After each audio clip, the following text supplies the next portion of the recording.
Imagine waking up in a cold hospital room, without knowing your name, without recognizing your face in the mirror, without remembering whether you are the heroine or the villain in your own life. It sounds like something out of a movie, right? But what if I told you that, for some people, this is reality? And worse, that sometimes memory loss is not an accident. It is a choice. Yes, a choice. Controversial? Absolutely. But real. And that is exactly what happened to the woman in this story. A woman who decided to forget everything in order to survive. But what she didn't imagine was that the secret she hid when it came to light would change not only her life, but the lives of many other people. This is not just a story of amnesia. It is a story of manipulation, escape, courage, unconditional love, and a reunion that will touch your heart. It is about when life turns you upside down, and you discover that the upside down was, in fact, the right way. Get ready to dive into a journey full of twists and turns, moments of tension, held back tears, and revelations that will make you rethink everything you believe about identity, forgiveness, and the power of memory. Oh, and a warning, if you think you've seen it all, this story will prove that there are still secrets hidden in the most unlikely places, including inside yourself. Did you like the introduction, or would you like to make some adjustments? I can make it longer, change the tone, or add something specific if you want. On that cold morning in Portland, Oregon, the silence in the room was so thick that it seemed to contain secrets. The woman opened her eyes with the slowness of someone waking up from a deep nightmare, but there was no relief, only emptiness. The white ceiling of the hospital seemed endless, and every sound, the beeping of the monitors, the hurried footsteps of nurses, was strange, distant, almost irrelevant. She blinked. She tried to speak. She tried to remember. But nothing. Not a name. Not a single memory. It was as if her soul had been ripped out, leaving a body in a raw state, stripped of identity. Loneliness invaded like a cold wave, bringing with it fear and insecurity, but also a spark of resilience. Empathy? No, not yet. No one seemed to understand the terror of not recognizing oneself. In the corner of the room, on the table, lay a bag.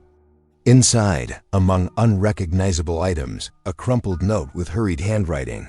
Trust no one, not even yourself. The impact was immediate, a mixture of emotion, disbelief, and curiosity that lodged in the chest.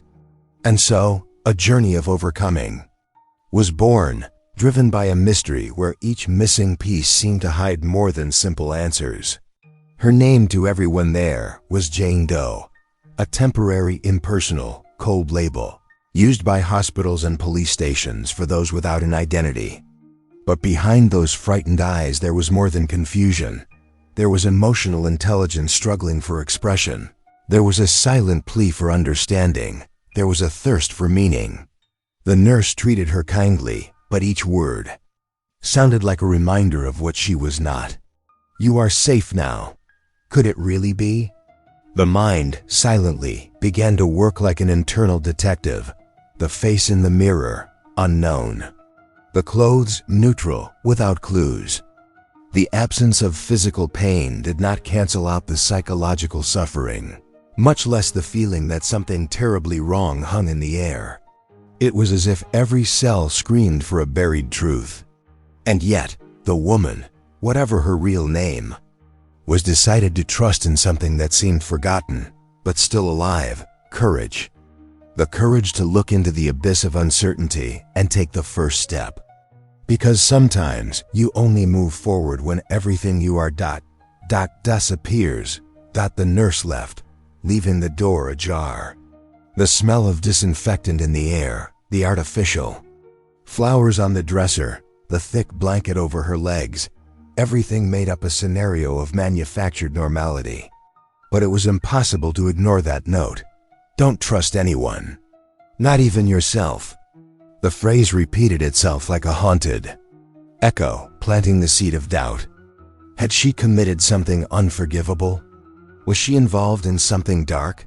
Fear, yes, was present. But there was also a spark of insight. There were no memories, but there was instinct. A kind of primal, almost animal wisdom that whispered, observe everything, question everything, and above all, resist. The woman Jane Clara, whoever she was, decided to listen to this silent call. Because the first step toward rebuilding is to accept the chaos. And at the bottom of the chaos, sometimes, lies the deepest inspiration. What she didn't know yet was that she was about to discover that the past doesn't just hide. It takes. Revenge. In the silence of the room, between one dressing change and another, she began to feel something inside her whispering in forgotten languages. Fragments of memories emerged like glints of water in the sun, a white house with a porch, the smell of fresh bread, a child's laughter that echoed tenderly. But when she tried to hold on to these flashes, everything dissipated like mist. The name Jane Doe sounded more and more like a prison, a label stuck hard on her forehead by a hurried society that needed to label her before welcoming her. And yet, even without memory, she carried within her the wisdom that a name is more than a sound, it is the root of a story. It was in this gap between emptiness and almost that she began to be reborn. A reconstruction made of sensations, of intuitions, of glimpses of a forgotten identity. And with this reconstruction, hope and perseverance emerged. Her mind searched, but her heart felt, and what she felt was that they were lying to her. The doctors, although helpful and seemingly well-intentioned, spoke of her condition in a cold, clinical tone. Dissociative amnesia, they said, triggered by trauma. But what she perceived in their eyes was more than medical concern. It was caution. It was hesitation. In moments of silence, she noticed whispers among the staff, glances exchanged, files hastily put away. And in the midst of it all, she was trying to put together a puzzle with the pieces swapped. It was as if they were trying to convince her of a version of reality where she was just a victim, not a protagonist. But something inside her, perhaps her intelligence, perhaps her past experience, told her there was more, much more. And when one of the nurses accidentally dropped a name tag with the name Clara scrawled on the back, something throbbed. A chill ran down her spine. The mysterious note seemed more and more prophetic. What would happen if she dared to trust only herself? It was in this void between identity and invention that she began to act. Small tests. She looked at random objects trying to provoke some kind of emotional reaction. A book about child adoptions made her cry without knowing why. An old song on the radio brought chills. And as she walked through the hospital corridors, her attention was drawn to a bulletin board. Among the advertisements and pamphlets, she saw the image of a child named Hope. That paralyzed her. Hope. The name seemed to hammer in her head with an indescribable force. Could this child be part of her past? The doubt hurt, but it was also fuel. That was how reconstruction took place, through empathy with herself, the humility to accept that the truth does not always come ready-made, and the courage to search even when you don't know what you will find. The void stopped being an end. It became a fertile field. And what she didn't know was that, soon after, someone would appear claiming to know her as a wife. The man arrived wearing a neat suit and a restrained smile, as if he were rehearsing emotion so as not to scare anyone. His name was Alan. He said he was her husband. He showed her photos of the two of them, trips, birthdays, candlelit dinners. But in her eyes, something didn't add up. The image showed affection, yes, but it lacked soul. What if it was all an act? Clara, although she still called herself Jane to everyone there, felt her skin crawl when she heard his voice. It wasn't a familiar sound. It was a frequency that provoked resistance, as if her body was remembering something that her mind hadn't yet accessed. Alan was kind, protective, even too helpful. But there was something meticulously rehearsed in his gestures. And she, with her perceptiveness awakening, noticed every detail. the way he avoided certain questions, the way he looked at the doctors before answering. It was as if he were following a script. And deep in her heart, distrust was already taking shape, a distrust tempered with fear, but also with hope that her intuition was right. Because sometimes the truth doesn't scream. It whispers.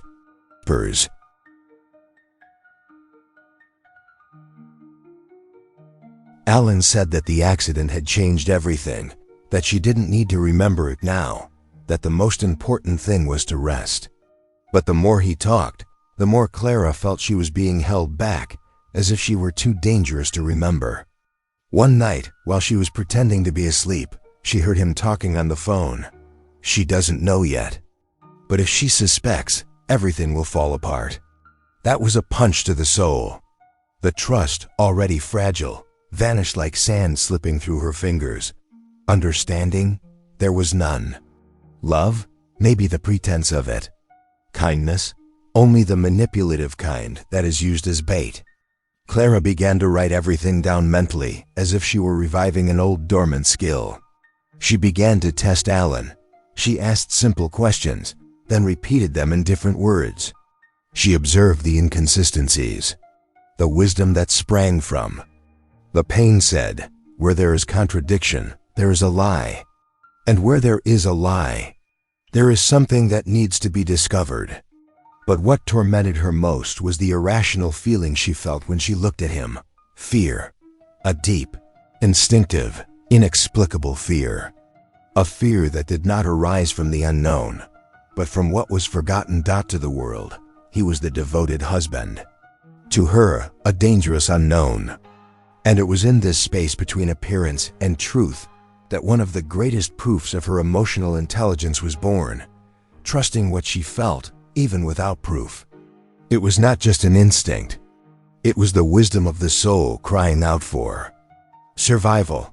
Still Clara, without knowing that her name was that, disguised it. She smiled. She feigned confidence. It was a silent game of chess where each word was a piece.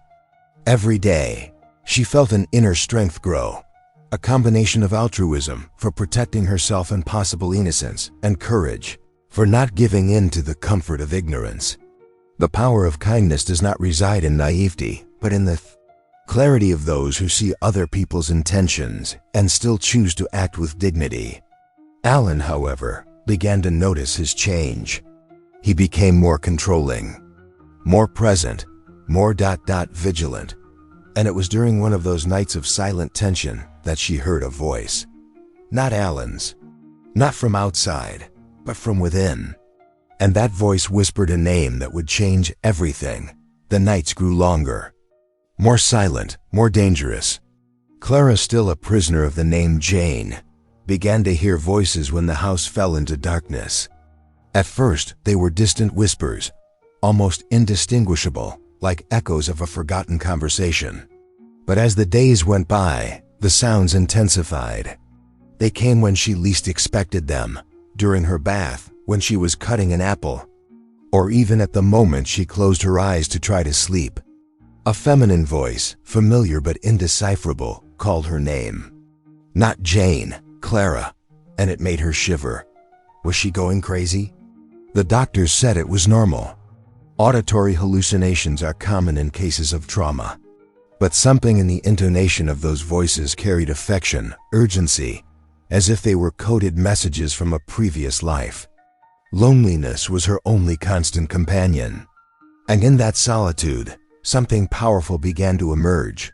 Initiative. The initiative to trust the subtle signs. Because sometimes the subconscious speaks before the mind remembers. And each whisper said, "You promised you wouldn't forget." But forget what? In one of the most intense episodes, Clara clearly heard a child laugh right next to her. When she turned around, there was no one there. But the sound echoed in her memory as if she had experienced it 1,000 times. It wasn't just any illusion. It was a memory disguised as a hallucination. Something that mixed the affection of a lost bond with the pain of an unnamed absence. She tried to tell the hospital psychiatrist, but the answer was automatic. Effects. of post-traumatic stress. This only increased her insecurity. Because if everyone was treating as a delirium something that seemed more and more real, then who was manipulating whom? The confusion was like a whirlwind, and even in the middle, Clara knew she needed to maintain lucidity. She began to write down loose sentences in a hidden notebook. Words like Clara, hope, promise, escape. It was her way of not going crazy. A small gesture, but one filled with emotional intelligence, resilience, and courage. The kind of attitude you have when everything around you conspires to erase your truth. But there was something else. A specific phrase kept repeating itself in different voices. Clara, you promised you wouldn't forget. It was as if time, memory, and her subconscious were coming together to send her an encrypted message. It wasn't madness. It was a code. And with each repetition, Clara felt that the key to her identity wasn't lost. It was hidden for a reason. Maybe to protect her. Maybe to protect someone she loved. And that's when she began to watch Alan even more closely. If he knew she heard voices, why was he so insistent on controlling what she read, saw, or accessed? Why was he so afraid that she would remember? This suspicion only fueled her curiosity, her thirst for truth. And so Clara found in her own voices a beacon amidst the fog. An emotional compass that guided her through the layers of manipulation that surrounded her. And she felt, more and more, that she was close to something important. Something buried. Something that, if discovered, would change everything. But there was only one missing piece. And that piece was hidden somewhere in her own house. It was late in the afternoon. While Alan was rushing out to a last-minute meeting, that Clara felt an uncontrollable urge. That house, although familiar to him, was not home to her. It was an artificial setting, assembled with millimeter precision to give her comfort and control at the same time. But Clara was awake now, intelligent, observant, determined. And it was while she was simply tidying up the pantry that her fingers touched something out of place, a slightly too heavy cereal box. When she opened it, the hollow sound revealed. The unexpected inside, wrapped in an old dish towel, was a cracked cell phone. Turning it on required patience, but after minutes with the battery connected to an old charger, the screen lit up. And there, as if it had been waiting for her forever, was a single voice recording. When she pressed play, the message came with disturbing clarity. If you are listening to this, it is because you ran away.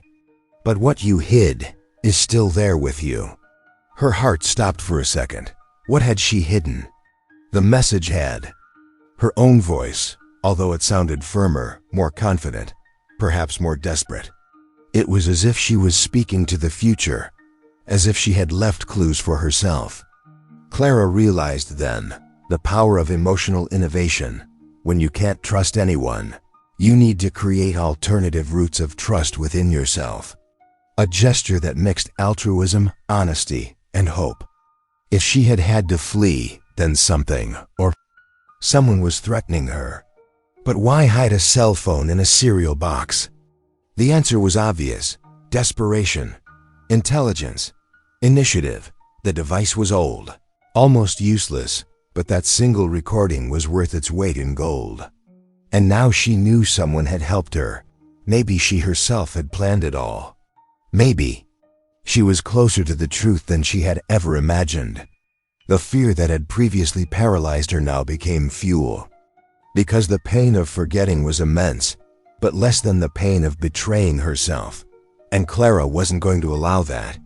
She began to search the entire house. Each room became a piece on the board of her own soul. Clara rummaged through drawers, emptied boxes, and checked seemingly insignificant corners. But she found nothing but common traces, bills, old papers, carefully chosen photos. The difference was that now she saw everything with different eyes trained by the perspicacity and wisdom of someone who was no longer fooled by appearances. Her cell phone had no signal, but she realized that someone had hidden it so that it could not be traced. Time was her enemy, and Alan could return at any moment. It was then that she decided something simple and powerful: to keep her cell phone with her, always. To carry it as a silent reminder that the truth was near, but also as a symbol of resistance, initiative, and overcoming. And that night, as she looked at the ceiling of her room, Clara felt something different. A feeling she had not felt in a long time. Confidence in herself. And she had no idea that, the next morning, someone would knock on her door with more truths than she was ready to hear.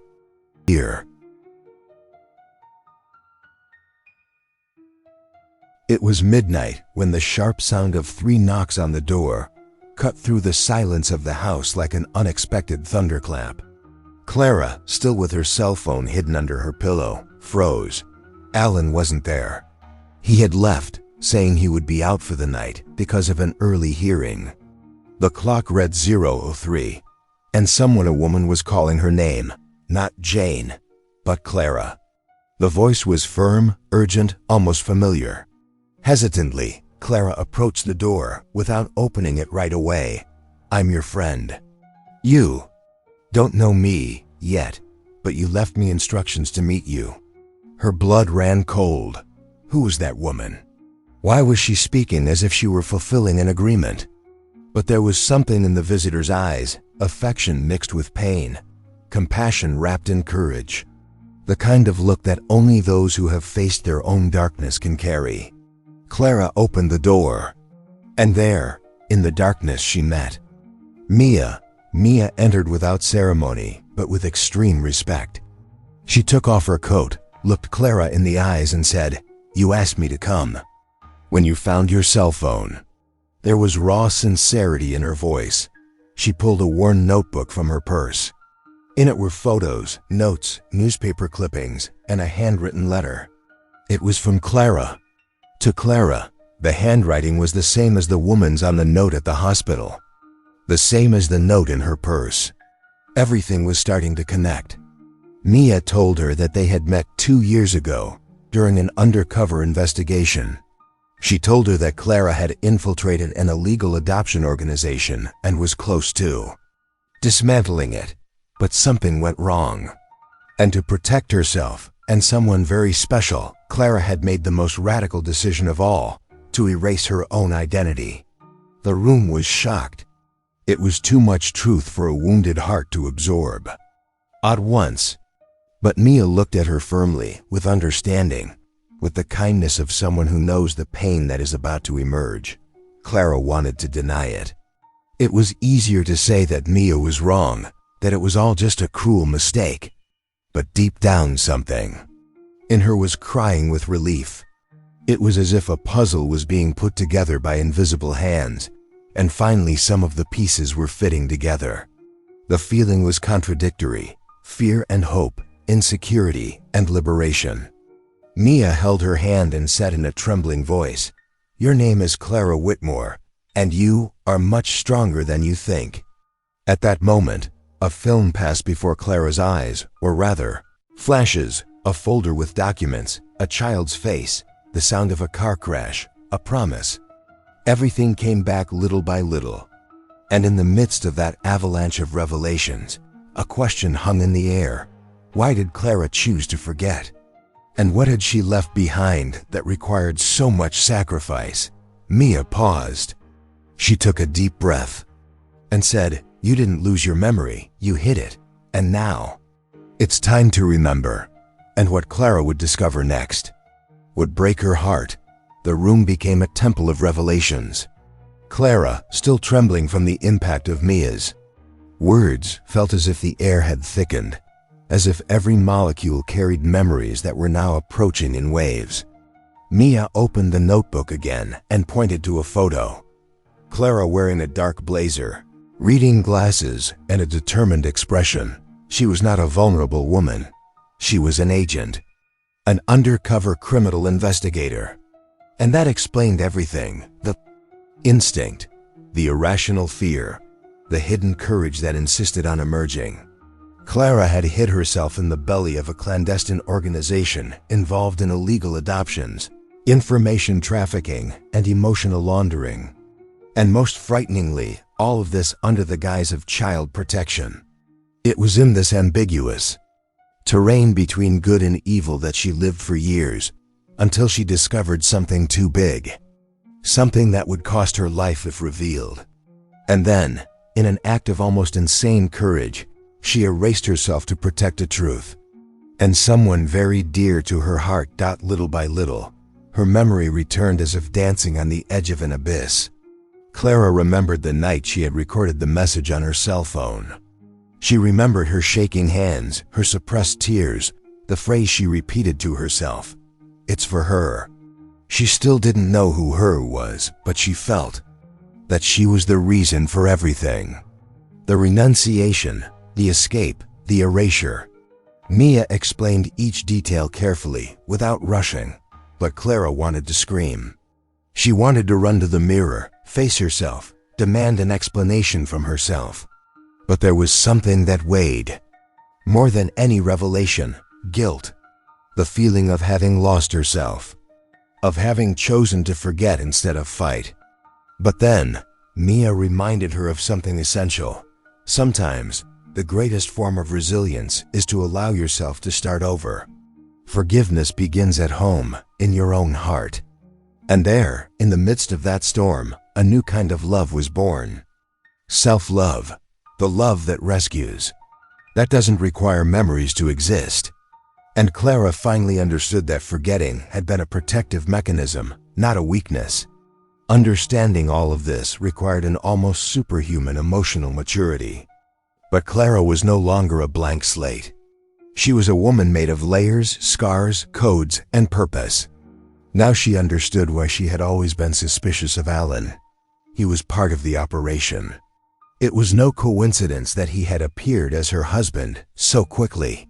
He had been assigned to monitor her, to keep her in a state of emotional dormancy, to keep her off the trail.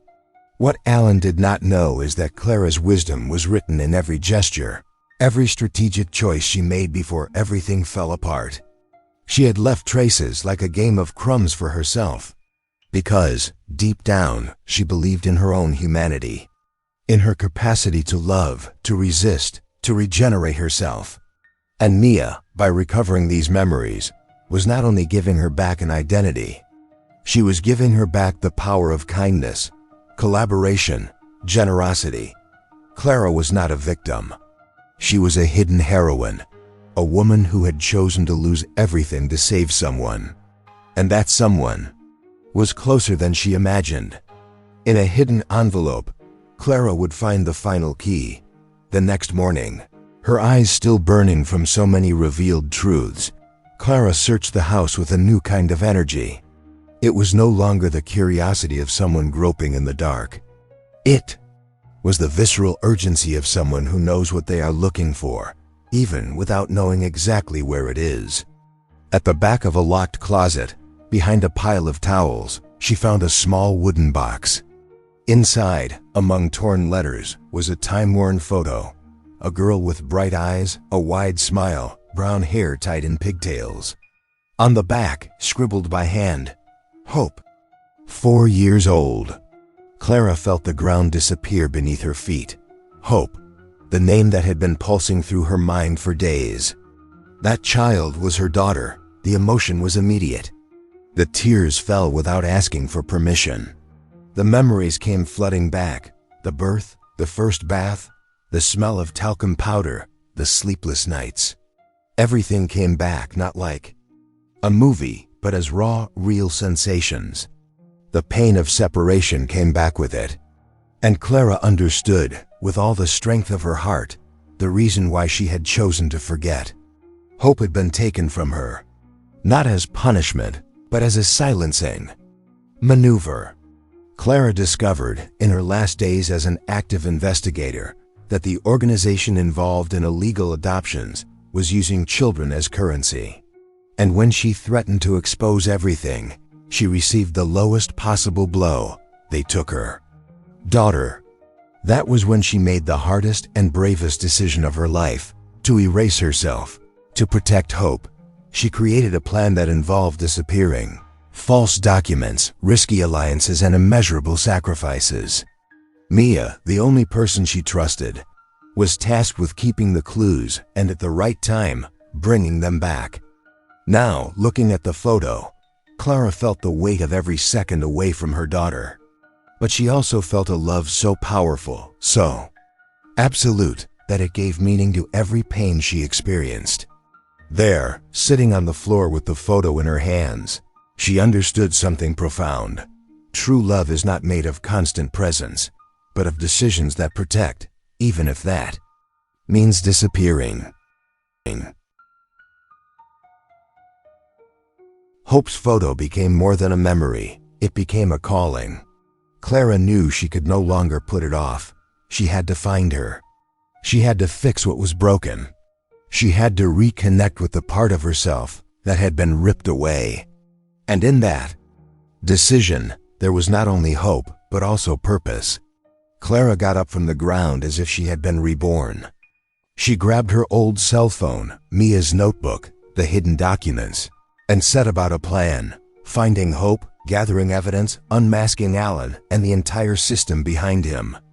It was a rescue mission, but also a reconciliation mission. A chance to make amends, to love more strongly, with more presence, with more humanity. Because losing her memory had been a very high price, but finding hope again, that was redemption. And although the fear was still there, the fear of not being recognized, of not being accepted, of being too late, Clara chose to move forward. And it was precisely that choice that would lead her to the most decisive confrontation of her life. Clara knew she could not face Alan without being prepared. For days, she and Mia had been gathering documents, recordings, intercepted emails, photos, and testimonies from other women who had been manipulated by the same organization. It was a delicate operation that required intelligence, collaboration, and composure. But now Clara was no longer a woman adrift. She was a mother searching for her daughter, an emotional warrior who had gone through her own mental hell and returned with an unquenchable flame. When Alan walked through the door, finding her sitting calmly in the living room, there was no longer room for pretense. "We need to talk," she said. He hesitated. He smiled with that same rehearsed air, but there was no longer room for illusion. Clara was direct. She laid out the evidence. And for the first time, she saw Alan's face fall. The charm disappeared. In its place, the real man emerged, an undercover agent, a cold manipulator, now cornered. But Clara didn't want revenge. She wanted justice. And more than that, she wanted her daughter back. The conversation turned into a duel of truths. Alan tried to justify himself, appealing to Clara's insecurity and fear at the beginning. He said he was protecting her, that he loved her, that everything was out of care. But each word was a stab of irony. Love without freedom is prison. Care without truth is control. And Clara, with her sharp emotional intelligence, realized that she was in front of someone she had never really met. It was at that moment that Mia entered with 2 federal agents who were waiting outside. Alan tried to resist, but it was too late. The evidence was irrefutable. He was taken away, and with him, the castle of lies began to crumble. Clara felt a mix of relief and exhaustion. But the most important thing was yet to come. With the help of the authorities, she managed to track down Hope's adoption. She discovered that the girl was alive, well cared for, living with an adoptive family who were unaware of the whole plot. The reunion was scheduled for the following week, and Clara could barely breathe with anxiety. The reunion took place in a park under the Portland sky. Hope ran through the trees, smiling, and for a moment, Clara thought her heart would stop. She approached slowly, not knowing what to say. The girl looked at her, curious, not recognizing the woman who was crying. Softly. But one look, one touch, was enough for something transcendental to happen. There was no memory, but there was a connection. Clara knelt down, held Hope's hand and said, "I am your mother. There was no explosive emotion. It was subtle, deep, authentic.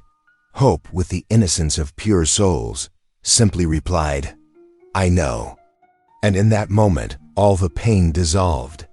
All the emptiness was filled. Clara no longer needed to run away, or pretend, or forget. The cycle was closed, not with revenge, but with love. A new beginning was born there, and with it, an even greater purpose: to protect other women, other children, other Claras. Because when you face oblivion and survive, what comes next is pure transformative power. Months had passed since that reunion in the park, and Clara was no longer the same woman who woke up in a hospital room with no memory. She now knew that identity is not found in documents or memories, but in the choices we make every day. She chose to be a mother again. She chose forgiveness for herself, for hope, even for Alan, not out of connivance, but for liberation. She chose understanding as a beacon, empathy as a bridge, courage as a path. Clara transformed her story into strength. She wrote a book, The Memories I Chose to Forget, where she told not only her story, but the emotional traps women experience when they are manipulated in the name of love. The work became a symbol of reconciliation and overcoming. She became a spokesperson for other Claras, women who also erased themselves in the name of something that seemed right, but was actually a prison. Clara now used her emotional intelligence as a weapon of empowerment. The new Clara traveled around the United States giving lectures, being invited to podcasts, helping NGOs, and creating support networks. Her face was a symbol of resilience, her voice of wisdom. She taught that you don't need to remember who you were to start being someone new, that it is possible to rebuild yourself with affection, altruism, initiative, and the power of kindness, that loneliness can be the first step towards true connection, and that fear, when faced with honesty, becomes a tool. Hope grew up by her side, not as someone who saved her, but as someone who gave her back her sense of purpose. The girl was sweet, intelligent, and even without understanding the complexity of it all, she knew there was something extraordinary in her mother's story. Clara now lived with a sparkle in her eyes, not the sparkle of someone who has overcome, but of someone who has learned and continued to learn with humility and perspicacity, because this is what life is, starting over, choosing every day who you want to be and being that someone, with love, and even with everything she had been through, or perhaps precisely because of it, Clara learned to laugh again. Laughing at herself, at life's ironies, at the absurdities she faced. Her humor, previously stifled by pain, returned as a sign of healing. She no longer saw herself as a heroine. She saw herself as human. And this humanity was her greatest asset. It showed that inspiration does not lie in grandiose deeds, but in everyday decisions, getting out of bed on a difficult day, asking for help, reaching out, saying, "I don't know, but I'll try." Clara now said to those who listened, to her, you may have lost yourself, but it's never too late to find yourself. The bravest version of you is still there inside. Because sometimes you have to lose everything to discover what really matters. And when the dust settles, when the chaos is silent, that's when true identity emerges. And with it, a whole world of possibilities. And who would have thought? It all started with a note and a forgotten name. And what Clara still had to tell was just the beginning. And now that you know this whole story, tell me, how many times have you felt like you needed to lose yourself in order to find yourself again? How many memories do you keep not because you want to remember, but because you're afraid of forgetting who you are? And more, is what you think defines you really part of you, or was it imposed by someone? Clara chose to forget in order to survive. And in the process, she discovered something that many people spend their entire lives trying to find. Their true essence.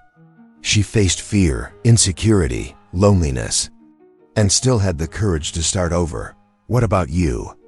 What are you putting off for fear of discovering what you're going to find? What do you need to forget in order to finally free yourself? If this story touched you, made you reflect or awaken something deep inside, leave a comment below with what struck you the most. Share it with someone you know needs to hear it. And don't forget, subscribe to the channel, turn on notifications, because we still have a lot of stories to tell. Stories that move, transform, and inspire. Because sometimes all we need is to remember who we were born to be.